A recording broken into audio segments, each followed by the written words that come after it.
नमस्कार, मैं doctor Narendra Pandey allergy asthma centre की ओर से।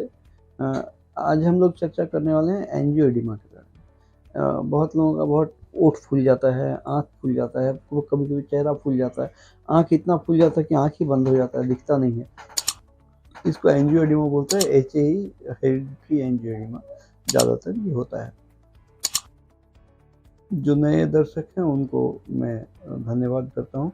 उनको मैं अनुरोध करता हूँ लाइक, सब्सक्राइब, कमेंट, शेयर करने के लिए, और जो पुराने दर्शक हैं उनसे जो लाइक, सब्सक्राइब, कमेंट, शेयर कर रहे हैं उनको बहुत-बहुत धन्यवाद देता हूँ।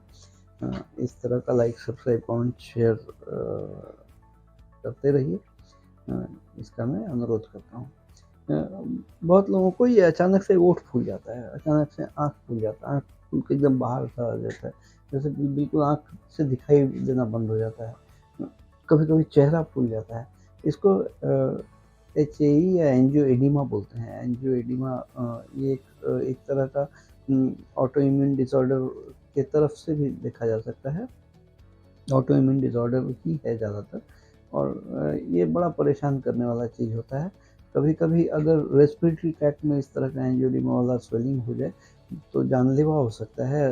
रेस्पिरेटरी ट्रैक्ट, सांस नली बंद हो जाए तो इंसान की प्राण संकट में पड़ जाता है।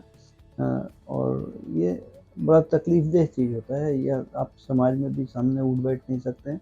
बस दर्दनाक होता है, अंदर में पेन होता है, जिनको होता है वही समझ पाते हैं। ये महीने में 1 आधा बार 2 बार हो ही जाता है, और डॉक्टर लोग जनरली स्टेरॉइड ट्रीटमेंट देते हैं। स्टेरॉइड जो बेस्ट एंटी इन्फ्लेमेटरी ड्रग माना जाता है। हाई डोज ऑफ एंटीहिस्टामिन या एंटी एलर्जिक देने का ज़रूरत पड़ता है, तब धीरे-धीरे ये कम होना शुरू होता है।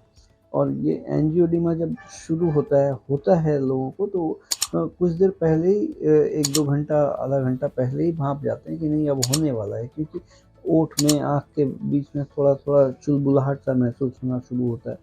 तो जिनको होने का प्रवणता है वो लोग समझ जाते हैं कि अब ये होने वाला है। तो जिनको भी इस तरह का हो, जैसे ही समझ में आने लगे कि इस तरह का हो रहा है, तो उस टाइम में हाई डोज़ ऑफ एंटीहिस्टामिन, जो नॉर्मल डोज़ है उसका 3 गुना 4 गुना भी ले सकते हैं, कोई दिक्कत नहीं है। लेने से क्या है, वो आने वाला जो प्रॉब्लम है, इम्पेंडिंग प्रॉब्लम है, वो कट जाने का संभावना रहता है। लेकिन परमानेंट ट्रीटमेंट के लिए हम लोग को ज़रूरत है खोज के निकालना ट्रिगर फैक्टर्स कौन-कौन से हैं। किन चीज़ों के एलर्जी की वजह से इस तरह का ट्रिगर होके ये एंजियोएडिमा हो रहा है। इसके लिए हम लोग को ज़रूरत है चमड़े में मॉडिफाइड स्किन प्रिक टेस्ट करके पहचान करने हैं किन-किन चीज़ों से हो रहा है, और उसके साथ ही जब भी पहचान हो जाए तो उसके साथ एलर्जिन एक्सट्रैक्ट इम्यूनोथेरेपी वैक्सीन देने का।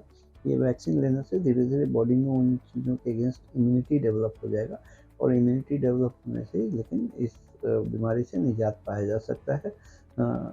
आप लोगों में किन्हीं को अगर इस तरह का परिसेवा का ज़रूरत हो, तो नीचे दिए गए अपॉइंटमेंट नंबर में कॉल करके, फ़ोन करके अपॉइंटमेंट लेके आके ये परिसेवा ले सकते हैं। आज के लिए इतना ही। मैं doctor Narendra Pandey allergy asthma centre Kolkata की ओर से। मैं कोलकाता में सियालदह स्टेशन के पास मौलाली मज़ार और इंटेली सिनेमा हॉल के बीच में एलर्जी अस्थमा सेंटर में अवेलेबल हूँ।